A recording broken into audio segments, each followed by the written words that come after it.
Hey, and welcome. This is How to Healthcare. I'm your host, Emily Persley, and today I have a special guest with me. Her name is Staci Berkovitz, and she is the host of Living on the Excel.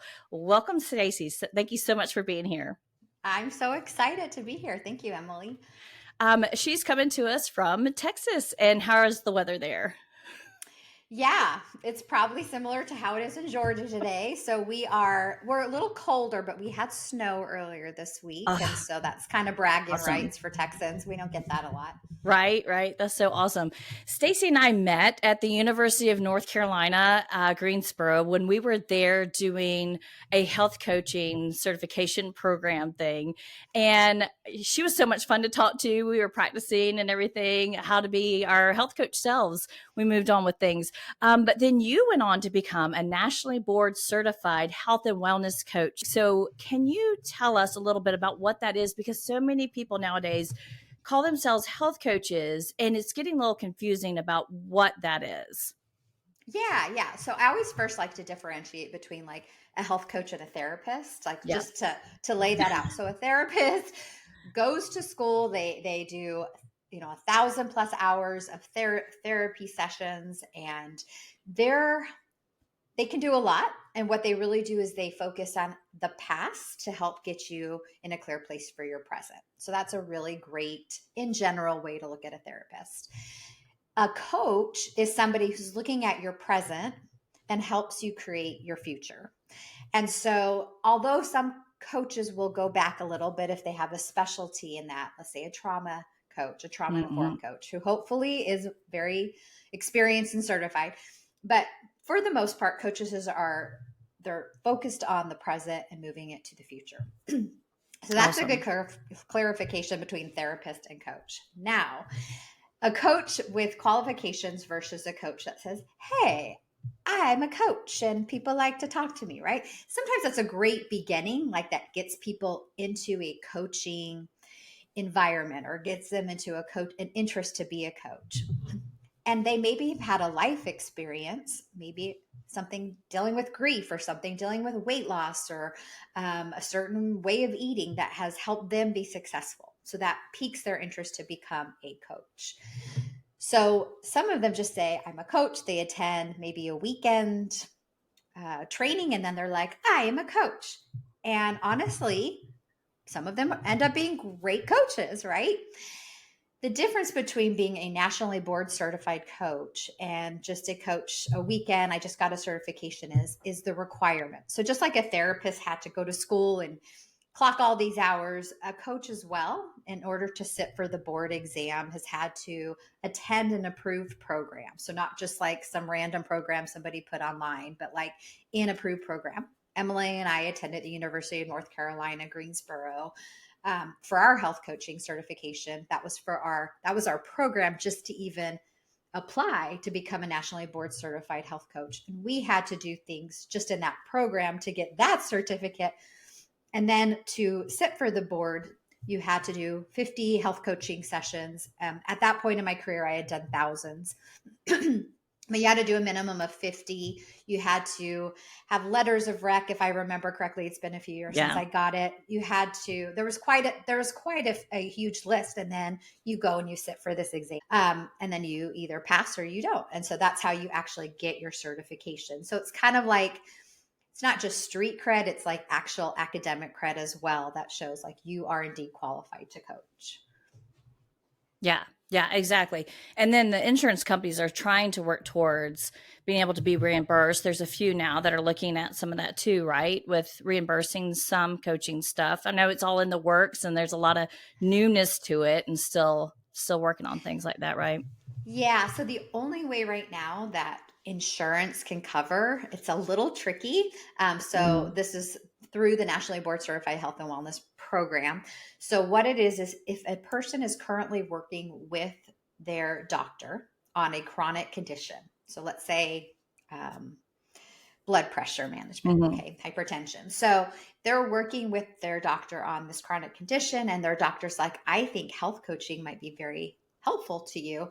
There's a form that you can fill out, that you can submit, And that is the only way, and your doctor has to sign it, that you can submit to see if your insurance company will cover those coaching sessions. So as of right now, that's the only thing that's insurance covered. But yes, correct. They are looking at ways to bring that health insurance coverage to cover coaching, but that's still in the works. Right, right. Still in Awesome. the Thank you so works. much for yeah, Yeah. clarifying all that. It's a lot, but a lot of things are changing, which is great, and in the health and wellness sphere, which is really cool. So I want to go into that because there are so many people in the health and wellness sphere now, including yourself, myself, and it's like just trying to understand and navigate that as a consumer, picking what is best for us. So you've got a lot of certifications that you have gone and you've trained. Can we talk about a few of those? One of them that I saw was I thought was really interesting is a somatic practitioner. Like, what is that? Tell us a little bit about Yeah. that. Yeah. So it was an integrated somatic practitioner. So basically, when we have any type of trauma, which we all do, sometimes for one, it may feel little, for one, it may feel big, but Right. everyone has gone through something. Our body holds on to that. And if you can picture a dog, I have two dogs, and one is not super smart. And so he'll like run into the wall or, jump on the couch and like not make it, right? And so when he Right. does that, he like shakes. He shakes his body. And then he's fine and he moves on his way, right? He goes and chews a rope or whatever. So what happens to us is when we experience, let's say, little trauma, like we're in traffic and a car like swerves and we barely miss it and our body goes, oh my gosh, and then your adrenaline shoots up, right? That's still stored in your body. What happens is your brain's not like, I need to let that go. You're like, oh my gosh, that was close, and then you kind of forget about it here, but your body hasn't forgotten about it. What you do somatically is you're releasing the stress that your body and your tissues, they say the issues are in your tissues, that you're holding on to, right? And so literally an example of a somatic release is shaking after something happens. So like when a car like swerves, you're just shaking, just like a dog. Or breath work. Breath work is another form. There's regulation, there's self-regulation where you Mm. hold yourself in a hug to help calm you and to help release. There's co-regulation when you're holding somebody else chest to chest, or if you're a practitioner, you don't hold chest to chest, you hold from behind just to help calm that nervous system, to help release any stored trauma and stress. That is so cool. I'm learning so much about that because even when your body's in pain, it's amazing how much tenser and more tight and how much you hold on to that just from old injuries or anything like that. And I'm like working through some things right now, even with a physical therapist. And she's like, oh my goodness, you're so tight. And it's just things like that, that over time that you just hold on to. So that is so cool. Like Yeah. I'm just finding out more and more like how important that is to just have. And so you're someone who can help someone walk through that, right? Of releasing some of that tension? Yes, yes. So a somatic practitioner or somatic coach, or sometimes even a trauma informed therapist or a trauma coach, they will use some of these somatic techniques.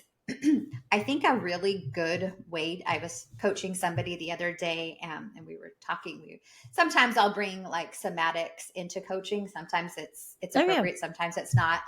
But she was saying, she was reflecting on a student that she used to tutor, and the student, anytime he was like one of those unruly students, we'll call him Cody.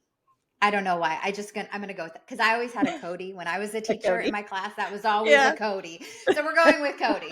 So Cody, that is not his name for privacy's sake. That's not his name. But anyway, so Cody was one of those unruly students, and she she went into tutor him and he was all over the place, and she just gave him a hug, and you have to kind of obviously be careful in the education world here, Oh, yeah. but his whole being calmed down, and because she was literally calming his nervous system down with that hug, and then he was able to learn. And so when our nervous systems are jacked up and not calm, we can't learn. We are not in our highest functioning cognitive power. So it's so important to have a calm nervous system when we're doing things. And somatics is a huge way to do that, just different somatic techniques. Ah, that is so cool and so needed. Especially like from childhood all the way up to adults. So, what else do you have certifications or Title IVs or whatever else that you're practicing that we can let everyone know about? Okay, so um, random one, laughter yoga. Okay, it's a thing. Um, that one I took from a lady in England. And so my classes started at 4 o'clock in the morning, which is because Wow. of the time difference. Not a laughing matter, Emily. No. Right, right. So it was good. And it's just a way that short answer is when you're laughing, whether it's sincere or not, eventually you're telling your brain I'm happy. And so it's a good way to, it was different techniques on how to bring laughter, but also that laughter can totally shift where you're at in your body. So some of them were silly. I'm not going to lie. I'm like, Yeah. probably not going to use a lot of this, but the idea behind it was really great. I have my positive psychology practitioner certification, which I loved. And that one is all about, oh my goodness, in all aspects inside your own mind as a Mm. parent, relationships, oh goodness, resiliency, just covered such a big gamut. And I definitely pull things from that in my coaching and my presentations that I do. Let's see, positive psychology, somatic, laughter yoga, stretch, Zumba. I have a lot of breath work. I have a breath work certification, and it's funny. And I would say I have a love of learning. Like I love to Mm. learn new things, right? I'm always reading those self-help books or those informational books from the library. I still go to the library. And so, or I'll buy it on Amazon, but I've had to live myself and go to the library. But the thing I love is as long as you have, and I would tell anyone looking into coaching, not to get coached, but to be a coach, is there's so much of you. Yes, the training and the certification is important. You have to Mm-hmm. have that Yeah. credibility, but also trust yourself. And I know there are times when I have this like love of learning and I'm thirsty to like grow and learn, right? And those certifications to me have been the best because I've really like just jumped in for the learning. And then Mm-hmm. there's certifications I'll take because I'll think, well, if only I can be this much better, then maybe I'll attract this or maybe, right? And so Right, then right. those are like, I don't want to say the desperate certifications, but coming from a place inside of me that was like, I'm not enough. So this certification will make me enough. So I Yeah. would caution anyone who wants to be a coach to say, choose something that lights you up, not Mm. because you feel like that's going to make you uh, Kind make of a feel make better. a gonna feel better. Yeah, you want Yeah. something Yeah. that really truly you want to learn about. Yeah. Yeah. Wow, that's so cool. And just so neat, all the things that you've learned, but that you can put into practice of what you're currently doing and stuff. And that all sounds very interesting. Some of that I've never even heard of, like laughter yoga. I've heard of goat yoga, but I haven't learned of like laughter yoga. I mean, I can only imagine downward dog and laughing. It's just what I have in my mind. So I thought it was that too, but it has nothing to do with actual yoga. The yoga is the laughter, not the movement. So there's Oh, actually not like interesting. you're not downward. But hey, Emily, I mean, go for it. Downward dog and laugh. I mean, Right. I'm sure it's been To done. do Yeah. it. Right. Yeah.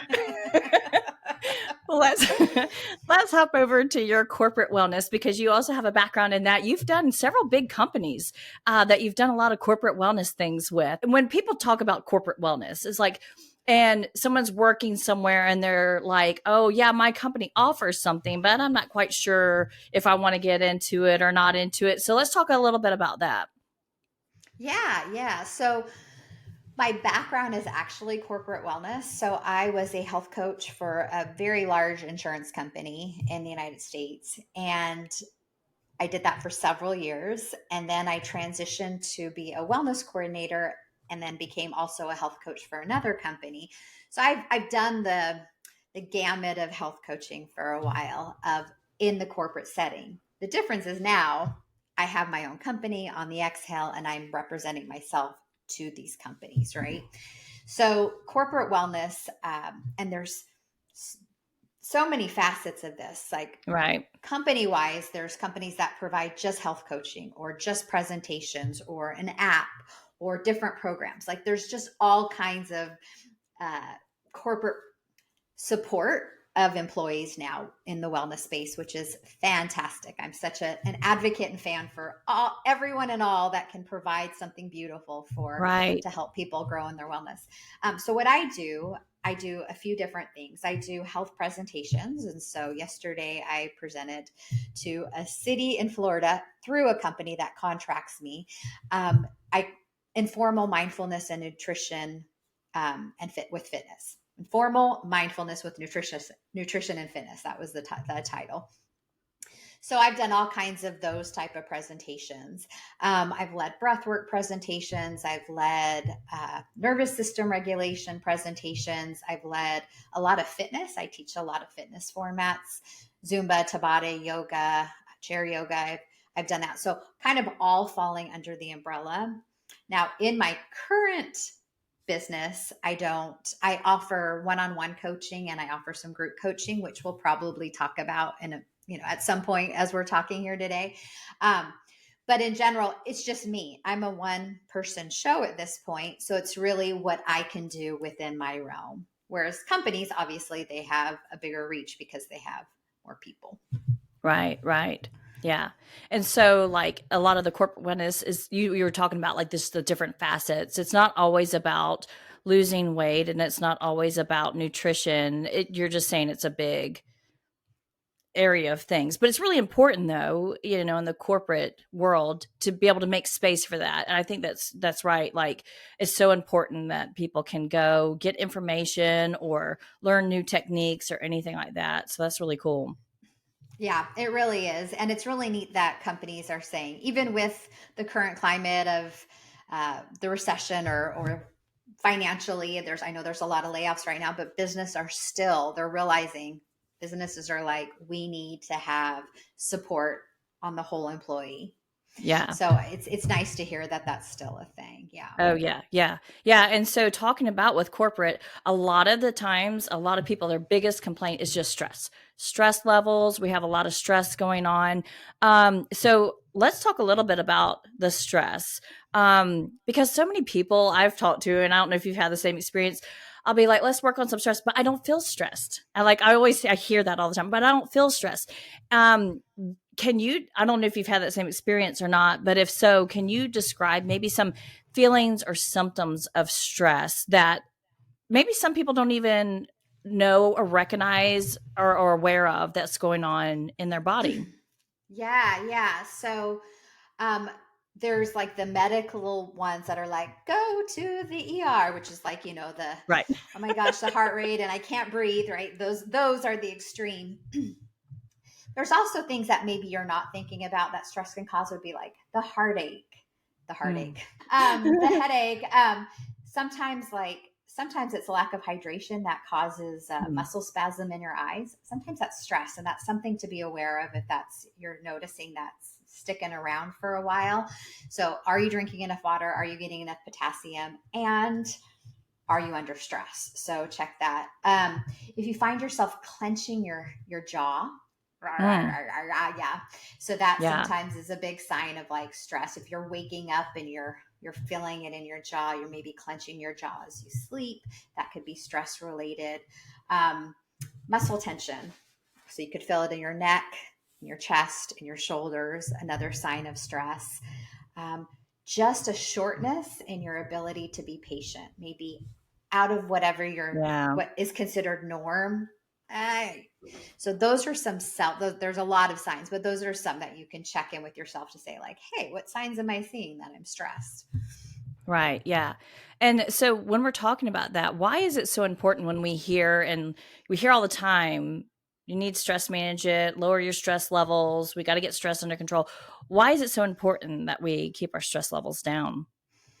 Yeah, so it's so far reaching, and this goes to like nervous system regulation, which is like a whole nother topic. But when you're constantly in that fight or flight or the freeze and fawn, which like basically stuck in either one, so stuck in the or stuck in the Right.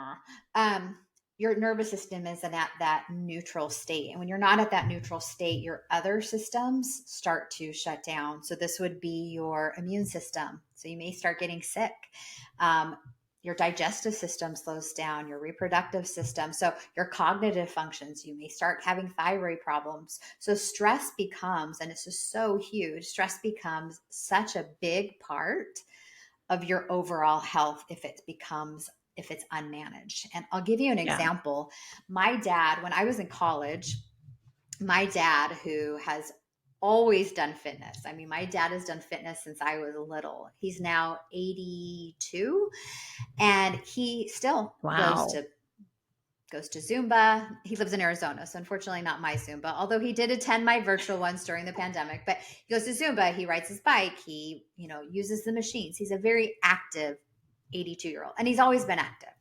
So when I was in college, he had a heart attack. And it was Mm. shocking because my dad was in great shape and very active. But what was happening is my parents were getting a divorce.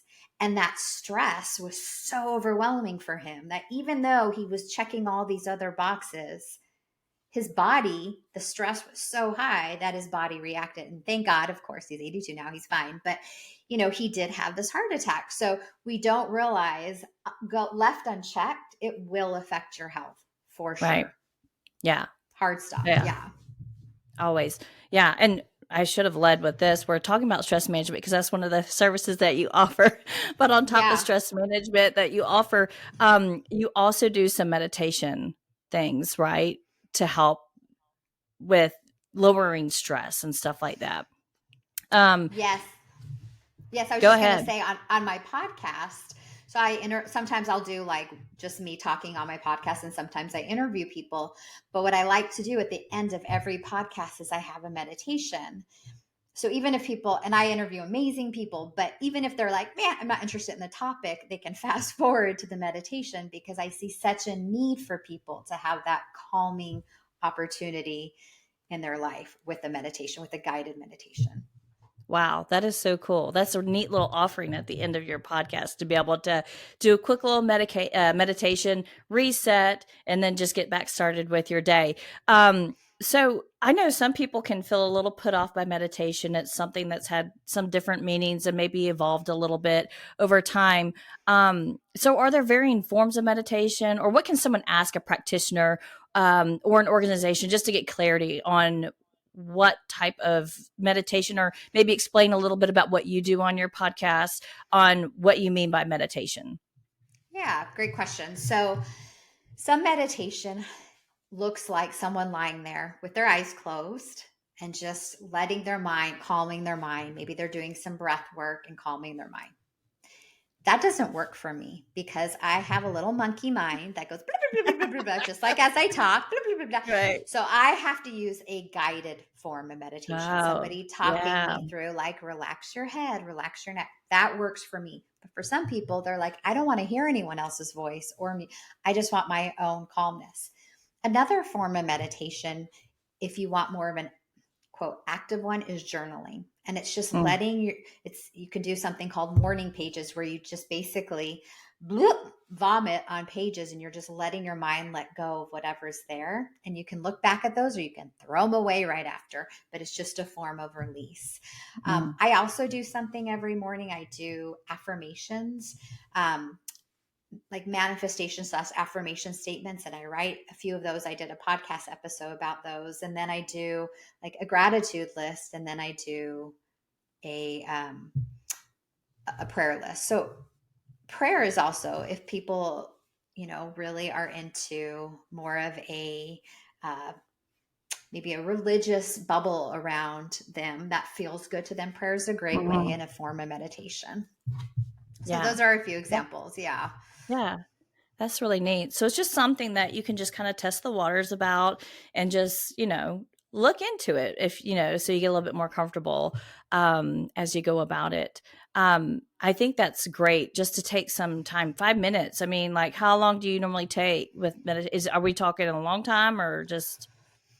So because I do my affirmations what I was just explaining in my journal every morning. That's like 5 to 7 minutes. When I notice myself stressing out during the day, because I think we tend to think of mindfulness like, like sitting on a Yeah. cliff, breathing, right? It doesn't have to be that. It could be as you're about to take a bite of food and then just 2 seconds giving thanks for all the people that made that food possible for you. That's a form of Mm, meditation. It's just more neat. informal. Yeah. Yeah, and just having that gratitude to remind you through the day to help with that. That's awesome. Yeah. Yeah. And along with that, because we've talked a little bit about this already and a little bit with the stress and meditation, is you also do a little bit of the nervous system regulation. But I don't know if you have anything else to add to that outside of, I don't know if that goes with the somatic practitioner or if there's something else that you do with nervous system regulation. No, that pretty much ties into it. It's a lot of breath work. So it's a Yeah. lot of breath work for nervous system regulation. Yeah. So But it's of just course, calming. somatics Yeah. are a huge part of that. I like to use a lot of breath work for that, but there's so many ways you can calm your nervous system. It's just breath work is just so quick and it's available to everyone. Yeah. So when you're talking about breath work, are you just talking about like teaching yourself how to breathe or counting, or are we counting sheep? Like what are we going through? You can absolutely count sheep, Emily, if that helps. Well, there's several different types of breathing techniques. There's the ha breath. There's the 4-7-8 breath. A lot of people are familiar with box breathing, which is like inhale for a count of four, hold for a count of four, exhale for a count of four, and hold for a count of four. So it's just using the breath that works best for you. And there's so many different types. If somebody's interested, they can jump onto my website, send me an email, and I'm happy to send a PDF their way of like the different kinds. Sometimes I'll do presentations for companies on breath work so that employees, like let's say it's a sales force, right? So that employees can use those breath techniques when they're stressed, when they have these quotas and they are feeling their nervous system like out of whack or in fight or flight, and how Yeah. to use breath work to calm themselves down. Yeah. Yeah. Yeah, so much of that is like self-reflection and just figuring this out, like, what am I feeling? How am I feeling? But you just have to stop a minute sometimes, yeah, to figure it out. And what I'm hearing a lot from you, since you've gone and touched base with so many different aspects of wellness, is that your approach is kind of more of a whole package. Um, and so, why do you think it's so important not to just focus on one thing with our health and wellness, but that we're hearing that just being really tense or stressed can affect our whole health, like you're talking about. Like you can have physical manifestations of having all that stress. And so why is it so important to not just solely focus on one thing? Yeah, so it's kind of like if you exercise, like let's say your focus is exercise, right? And so you are spending 3 hours running a day, and then you get home and you eat 4 tubs of ice cream, right? It's everything in our health is it's all a part. It's part of what is called the wellness wheel. There's so many aspects of our wellness, and when one of those is out of whack, it can affect the rest of them, right? Just like a wheel, if one of those spokes is out of whack. Now, do we have to target and be a 10, between a 1 and a 10 in all those areas all the time? Absolutely not. We're human. We're going to absolutely struggle in areas, or be doing really well in some and maybe, quieter in some of the others.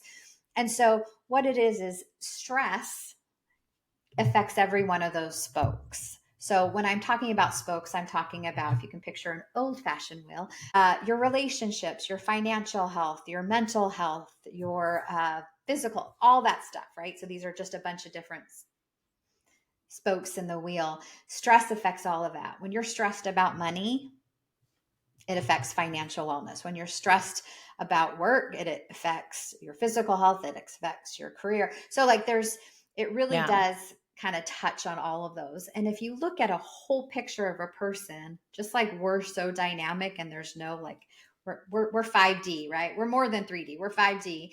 And so when we try to say it's just one thing, it's not. We're a whole individual. And so it's all these components that make up what healthy is for us. Yeah. So it's Yeah. really That's just, so important. yeah, creating that awareness. Yeah, for sure. Yeah, that's awesome. And when you're talking about that, because I hear a lot of times too, is that I'm just too busy because of work. I don't have time to sit here and do anything. So I do like that you even just said just some simple breath work, 10 minutes throughout the day of doing things, some breath work and just some stress release. Is there anything else that can help those that say they're too busy? They're too busy to exercise. They're too busy to do, to have a good diet. They're too busy to do, this, that, and the other. If they're not, you're not going to like what I have to say. I'm just telling you. But, and I just recently read this book called How to Break Up with Your Phone. And if I would say, and this is for most people, not everybody, some people have this down and I'm giving you high fives. It is something I am working on. We are so connected to our technology, our phone, our tablets, our laptops. And when we realize how much time we spend on these, we go, oh my gosh, what does that equal to in a lifetime? That's 7 years. That's 7 years of my life. I was on Facebook, right? So there are apps. This is a good awareness, because with anything in your life for change, the first step is just curiosity and awareness, right?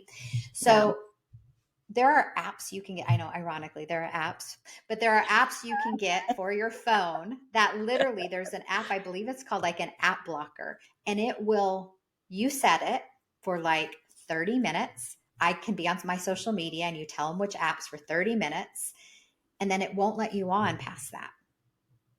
It literally will block those apps for you. And I say this because, as you're asking for those who say, I don't have time in my day. Oh, we have time. We have time. It's just how we choose. So right now we're just creating awareness around, and I say technology because I feel like this is for the majority of the people, an aha moment waiting to happen to show like, oh, you do have time.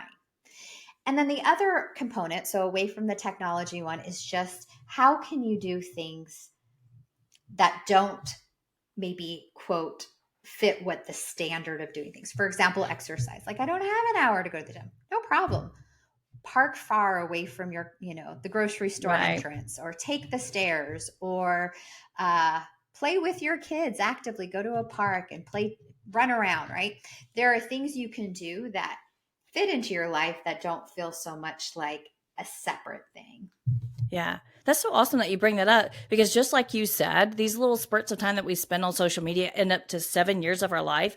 Well, taking the stairs, walking further away, those little 5 minutes of exercise adds up too. Just like, to 30 minutes or an hour a week if you're walking further, going up steps, or just doing one little thing. Yeah, absolutely. That's a great point. I love that. Yeah. And the other thing that she made, and I apologize to the author of that book, I can't think of your name right now, but How to Break Up with Your Phone. You can Google it. One of the things she talks about is social media, which can be great in connecting people. How do you feel when you're on it and when you get off it? Do you feel better? Okay. Then, because it's a form of junk food, right? We can have a little junk food in our life. It's kind of fun to like grab those Cheetos or Cheez-Its. But if my whole diet was Cheetos and Cheez-Its, what would I physically feel like? So if what I'm consuming is social media constantly, what's happening here and here. So it's really important to really think about, it's okay, but maybe use an app blocker. If you can't right now, like stop being on it, maybe use something like that. Yeah. So you're really just, what are you allowing into your life? Yeah, that's awesome. A great question to ask ourselves. How's that making us feel? Anything that we do in life, like after you're done with that, or even after you're done with exercise, how's that make you feel? Does that, usually you get a little bit of an exercise high with it, and you want to keep going. Spending time with people, relationships, work, how's it making us feel? And I think that is just the first step too, for real, about a little bit of self-reflection and finding out what it is that we need. So speaking of that, what do you think is the one thing during your health and wellness journey that has helped you the most? Consistency. Yeah. Yeah. I mean, I think back. So I'm in a very healthy space now physically, because I've been for the past, probably since 13 years, really 13 or 14 years, fitness has been a part of my life. But there was a time in my life when I wasn't active. I was raising kids, and I wasn't active. I mean, I was active in the kitchen, putting food in my mouth, like when I was preparing dinner. And I didn't Right. really realize how quickly I was putting weight on and I wasn't Right. exercising. And That's pre-gaming, right? You're pre-gaming the meal. yeah, exactly. I am just the taste tester. I am Right. sacrificing Right. myself. And really, sometimes my cooking was sacrificing myself. Um, so, so at that time, there were little things I would do, like, oh, maybe this diet or maybe that diet, right? Back in the day when I was teaching. Right. But it wasn't this or that, right? It was when I went to the gym 14 or 15 years ago and I got on a scale and she, they do like that pre-assessment when you join. And she kind of looked at it and she said, huh. And I was like, oh yeah, that's not a happy huh. And I said, what does that mean? Am I obese? And she's like, you're not obese, but you are in the overweight category. And it just like shocked me because I had been like Mm. a runner and a cheerleader in high school. And like, I was always very active. And I was like, oh my gosh, like it was a wake up call for me. And so Yeah. that began my journey of like getting on a treadmill and doing a quarter mile and then a half mile and then 1 and 2 and until I could be ready to run in a 5K. And I smiled that whole 5K. I was so excited. And that was years ago. Now I've taught fitness for 13 years. It opened up a huge door and a passion for me, which I'm so grateful for. And now it's consistency. Like Mm. outside of the classes I teach, I lift weights for sometimes 5 days a week. And that is just part of my day. And I think that is really the key to anything, to relationships, to financial health. It's just consistency. It doesn't have to be huge things, right? We think, oh my Yeah. gosh, it can be those little choices you make consistently on a daily basis that really can shift you in the direction you want to go. Oh yeah. Or Yeah. in the direction you don't want to go, right? So what Yeah. direction do you want to go? Choose your Right. consistency, choose your hard, right? So Yeah. Yeah. Oh, yeah. Yeah. I love that. I do love that saying. Choose your heart. I mean, you're going to always take one path or another, and you just got to choose which way you want to go with things. Yeah. So that's awesome. Consistency is a great one.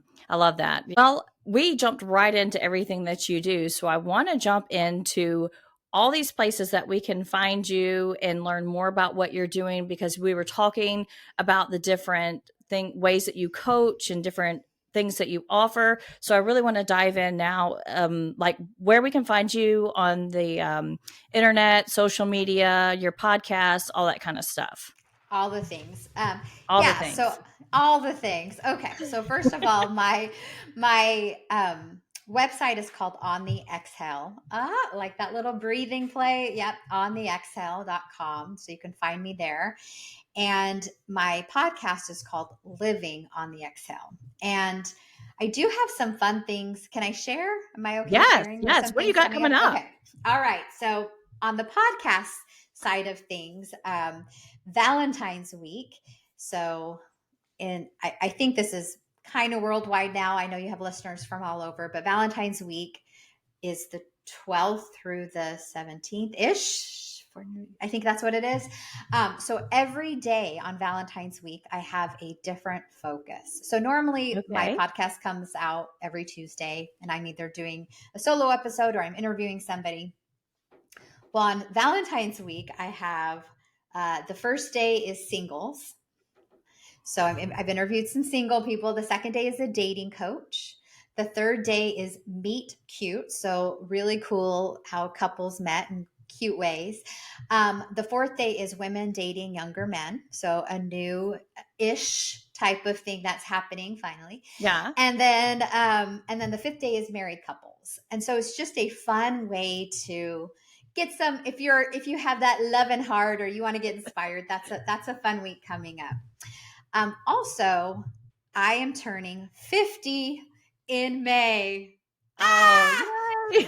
Yay! So I thought about this because I'm 49, obviously, right now. So last year I was like, oh my goodness, I can't believe this big number's coming up. And I spent a month or two like, oh my Right. gosh, I'm Yeah. not married. Like, what is happening? Like, all these expectations we have in our own mind. Yeah. Yeah. And Yeah. then I was like, wait a second. I've lived this like really rich life of like friendships and experiences and travel and kids and Yeah. all the things. I'm like, why am I not celebrating? So I am adding on Thursdays the year I turn 50, which because during this year, I'm trying 50 things I've never done before. So So cool. every episode will be of something I tried. There is an Instagram year I turned 50 where I'll be, showing the pictures or the videos or whatever's connected to it. And it's just a really great way to celebrate that birthday. My mom passed at Yeah. 52.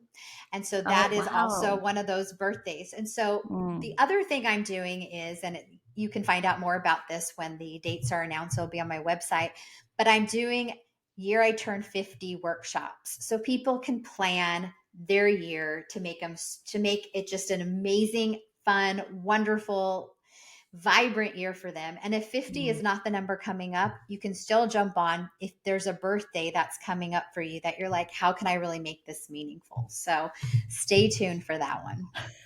That I is also so fun. I offer love that. I also offer the corporate presentations and the one-on-one coaching. But yeah, those are some fun things coming up. Yeah, that is so fun. I love that you have that perspective. Like, let's celebrate life. Each time we reach that new year, instead of thinking, oh no, I've gotten older, let's celebrate that and just live in another year. Part of that gratitude, too. I love that. That is so Yeah, cool. So I'm I'll have a excited. lot of those links in the show notes, but we've got your webpage is on the Excel, you're on Instagram and Facebook, and your podcast is living on the Excel. Is there anything else that I'm forgetting? No, Emily, this was so fun. Thank you for having me today. It's just so fun to talk about all things wellness. I love it. So we'll be able to find you. Last thing I always like to ask my guests, do you have a nonprofit that's near and dear to your heart that we can learn about so we can give to others and be involved in our communities? Do you have something that you'd like to share about? A nonprofit near and dear. So, oh goodness, there's so many. I right So many, now, I know. yeah, food scarcity is a big deal. A lot of people are Oh, out of yeah. work, and so there is the North Texas Food Bank in my neck of the woods, and I think they just do a marvelous job of keeping North Texans with food on the table. So, yeah, Yeah. that's a great one. That's awesome. That's a good one. So we can look them up too if you're in the area or if you're outside. I'm sure they don't mind having volunteers or donations sent their way. That's so Sure, they're awesome. always welcoming those. Yes. That is so cool. Well, I'm looking forward then to hearing on your podcast about your 50 things that you try. I think that's going to be so fun to listen to. Thank you. Yes, I've done a few of them. Yeah, there's been some interesting ones so far. So yes, definitely look forward to that. And I hope it inspires others to really grab life by the reins and just go for it. Try new things. Absolutely. Yeah. So anyone can reach out to you, even if they don't live in Texas. You can still coach or help them out. They can reach you on your website and just get involved. And so I think it was so much fun reconnecting with you, Staci, and just getting to chat real quick. And thank you so much for being here today and answering and Thank you. giving us all this information to learn about all these different wellness techniques. So you can definitely go to her website and learn more about them and just find out what works for us when we're navigating health and wellness, and just know that we can all do like a little something every day. Yeah, thank you. Such a pleasure. Thank you, Emily. Thank you. I appreciate it.